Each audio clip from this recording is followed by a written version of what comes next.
Hello, my name is Aaron Balke, and in today's video I'm going to be breaking down my natural language processing assessment for my Master's of Data Analysis.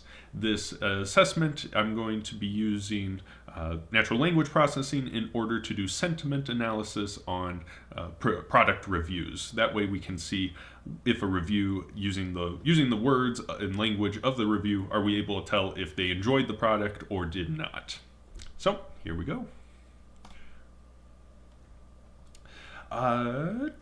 So our main question for this analysis is, can we use a neural network to accurately classify a review as positive or negative sentiment using the provided dataset?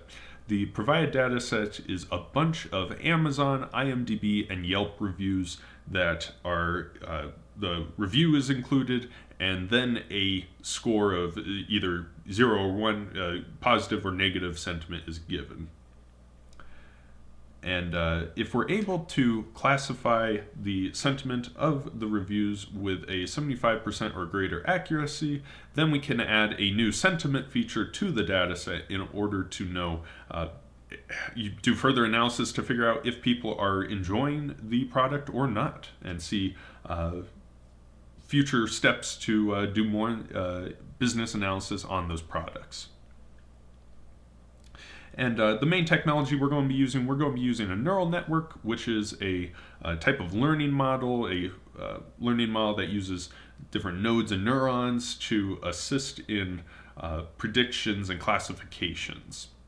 In our situation, we're going to be using a recurrent neural network. A recurrent neural network is used commonly for sequential data problems. I have used RNNs before for trying to build melodies for music production, so that's my previous experience with recurrent neural networks. The other main type is CNNs, which are used more for spatial data, convolutional neural networks, and I've used CNNs previously for looking at a audio sample, audio sample, and telling based on the pitch and all, what sort of a drum pattern it is. So I've used both before, and they're used for different situations, though. So the first thing we're going to do is prep the data. We're going to import a ton of stuff here. We got the math collections. I believe this is the regex stuff for Python. And then we got the standard data libraries such as pandas, numpy, pyplot, seaborn, and then the sklearn train test split. So those are all very common ones. We're also from sklearn getting confusion matrices and just the standard metrics in order to evaluate the model. We're also importing the emoji library. We're doing that because it automates a lot of the Unicode craziness that we'll have to deal with. So that's what's going on here. And then the main library that we're going to be using in order to do the analysis is Tensorflow, and Keras as well. So Keras through Tensorflow. And that'll allow us to do a lot of the data preparation, like tokenizing, padding, and then the actual modeling using different layers and sequential modeling, early stopping, all that sort of stuff. For the tokenization and all, we also are going to be getting the NLTK, I believe that's Natural Language Tokenizer, I want to say. And that's going to be used just to figure out where the stop words are, so common words that we don't want to include in our analysis and other stuff like that.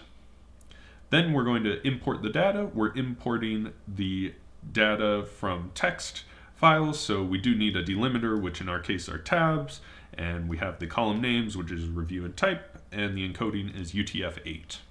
So we import the Amazon reviews, the IMDb reviews, and the Yelp reviews into different data frames.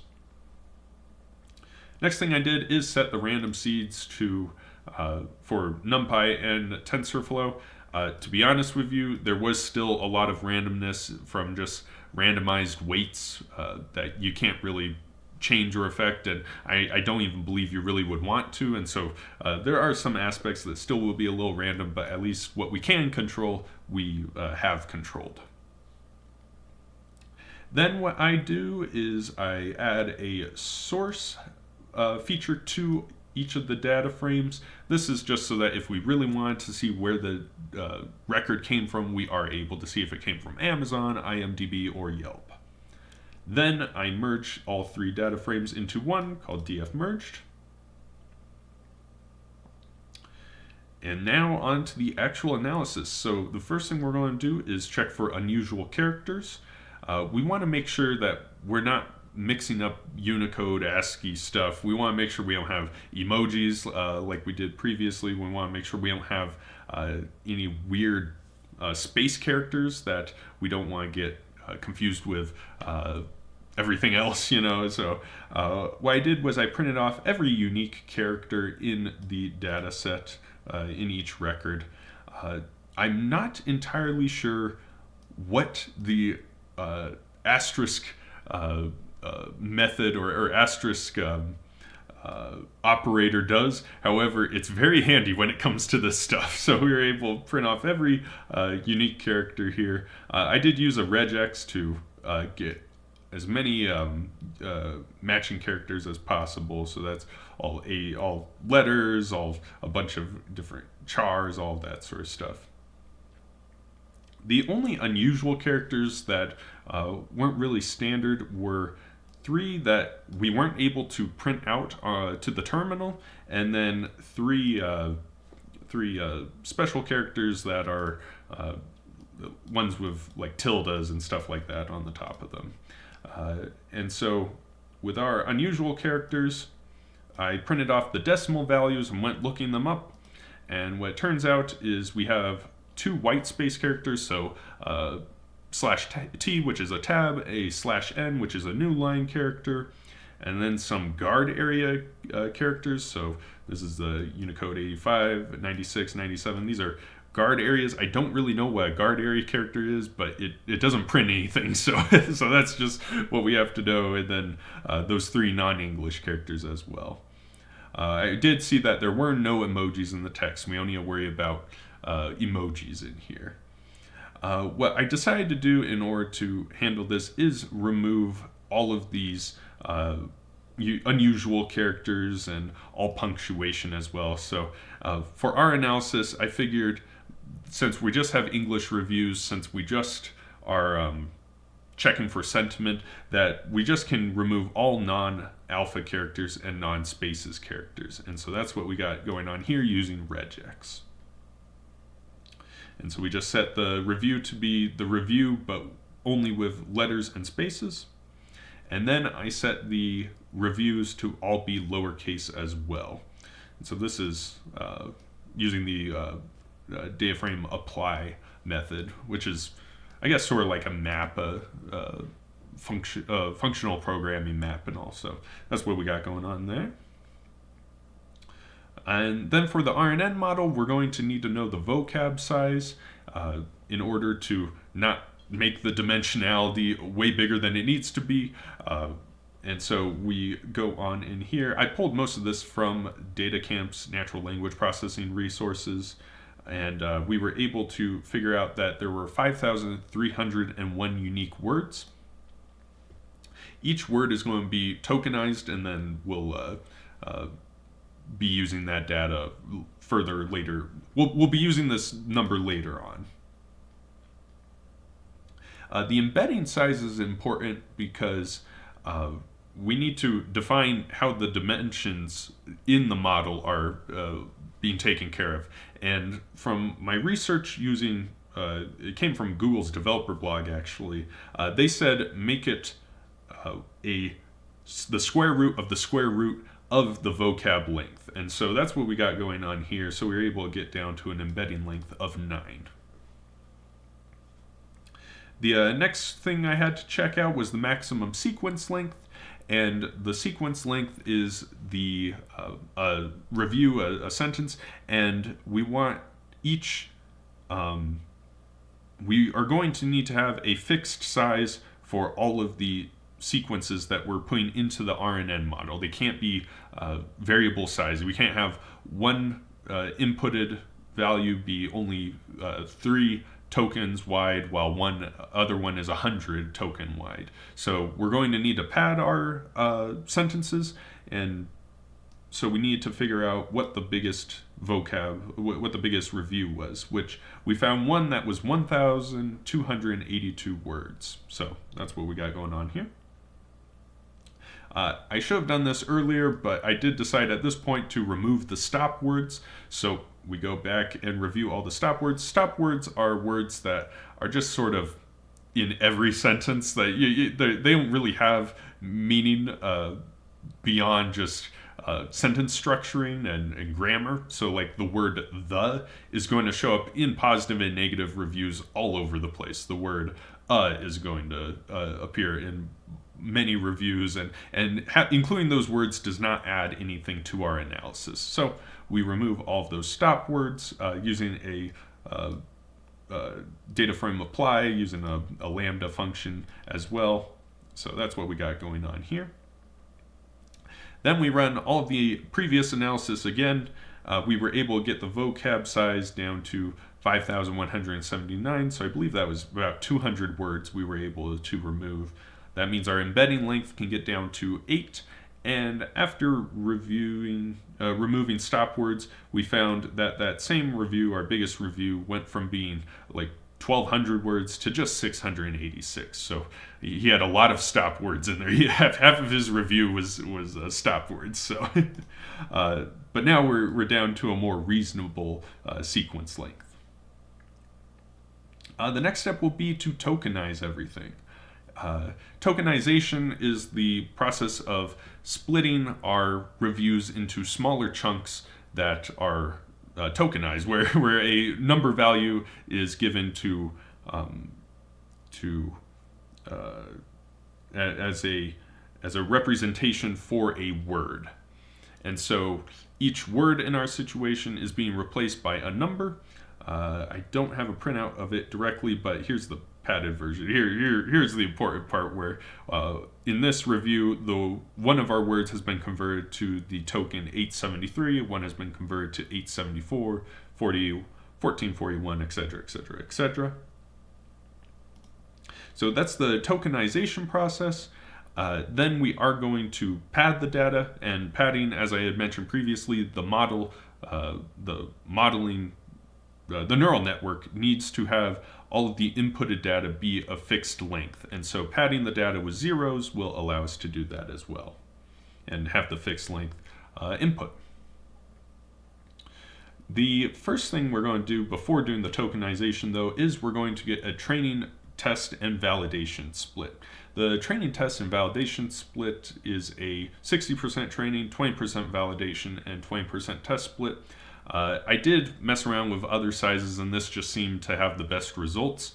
You gotta be careful, because if you make your training test too big, then your validation and test set will be so small that randomness will have a big effect on the test sets at all. But if you make the training set too small, then you have the training be too random while the testing and validation is too set. So you gotta play around with it a bit to get a good size and all. Okay, so that's what we did here. Then we split everything out. The tokenization process, it takes the number of words, which is equal to our vocab length. So that's all the unique words that are in our data. Then we fit it to our training set and then get our word index out. We also then convert the reviews into sequences of token IDs, and so the training, test, and validation sequences all are just the tokenizers and converting our different variables or different reviews into tokenized values. Then we go on in and pad them all to be the longest one. So there should be 686 values here, theoretically. And then right before the actual neural network work and the modeling itself, it's important to figure out what output are we wanting in order to know what activation function we are wanting. So in our situation, we just want a positive and negative sentiment, a binary value. It's just, was the product good? It's a 0 or 1. And so because it's just a 0 or 1, just a binary output, the final node in our neural network is going to have to be a node that takes all of the previous values and funnels it into either a 0 or a 1. The function that's able to do this is a sigmoid function, and so we're going to need our last value of our last node in our neural network to have a sigmoid activation function in order to filter everything just into a 0 or a 1.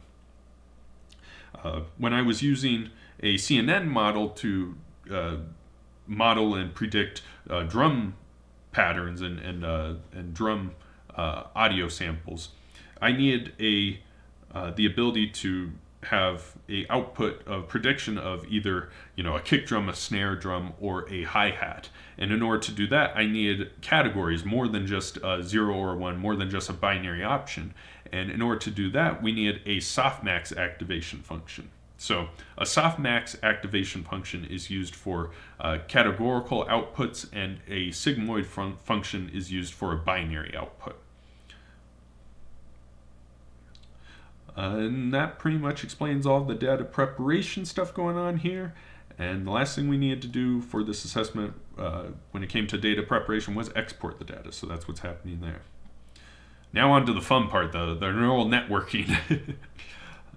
This first section here is just to either clear the session or load in a model. So that doesn't get used if you're just running this for the first time. When it comes to dimensional info, this is all the previous stuff we had mentioned. So the embedding length is this value here. This is the number of values. I believe it was the number of unique words, or excuse me, not the number of unique words. The fixed length of the longest sequence. That should be all of the sequences now, since they're all padded to be the same size.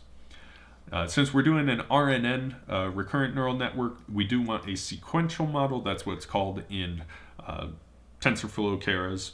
So we've got that going on. We have a embedding first layer. We then have a global average pooling, one-dimensional global average pooling layer, a density layer, and then that last sigmoid function we did mention previously. Then we have the model, which uses Atom Optimizer, because I don't want to mess around with the learning rate and all. I'll let the computer do that.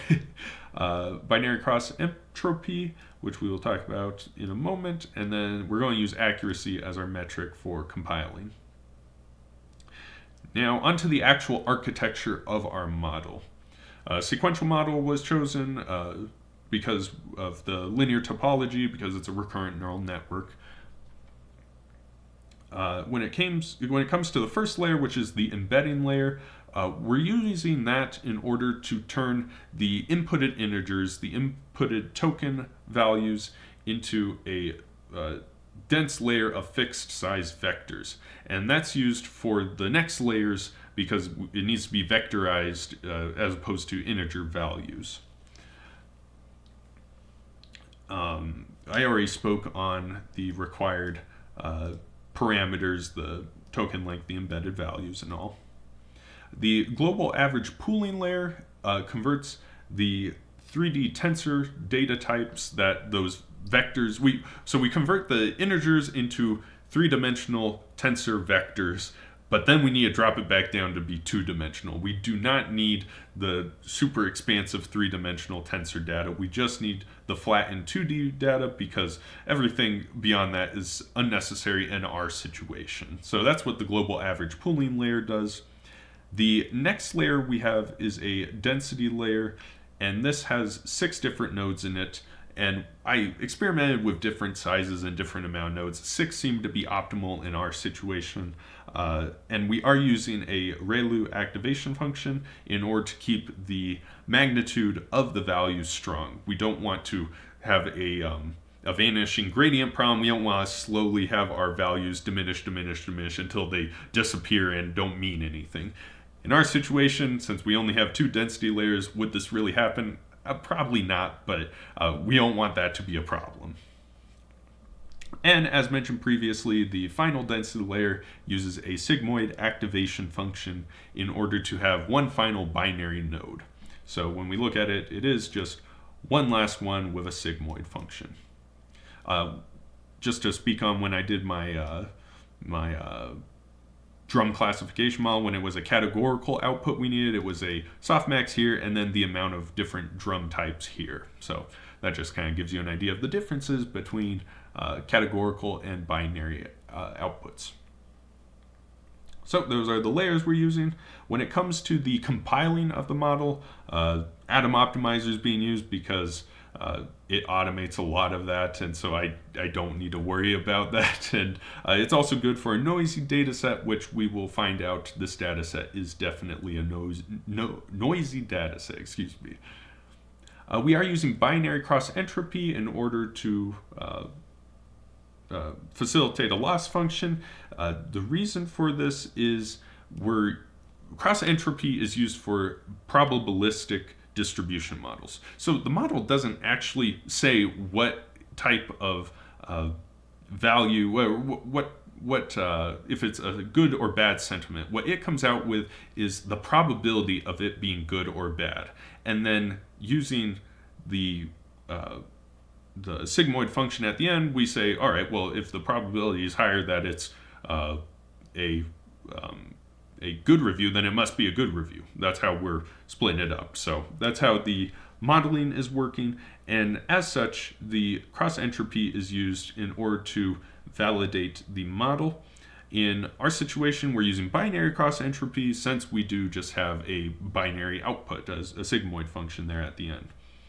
If it was a categorical output, we would use categorical cross entropy. And then I'm using accuracy to evaluate the model since we want to check the accuracy of the test and training data as well. We're able to see from there, instead of just doing the validation accuracy, we're able to use the entire accuracy, which will allow us to make sure there is no overfitting. We will also just use the loss function for that, but it's something I wanted to keep in mind with the accuracy function and evaluation. I did have a stop criteria on here. It wasn't that useful, but there's a stop criteria of using the validation accuracy and epoch of 10. So yeah, it wasn't that useful, and we'll go into that in a second here, but that's in there as well. The fitting of the model occurs here. I do have, so you input the padded training data and then the Y value for the training data. So this is the Y value is the correct sentiment. So if it's a 0 or a 1, if it is a good or bad review, and then the training data is those padded tokenized values.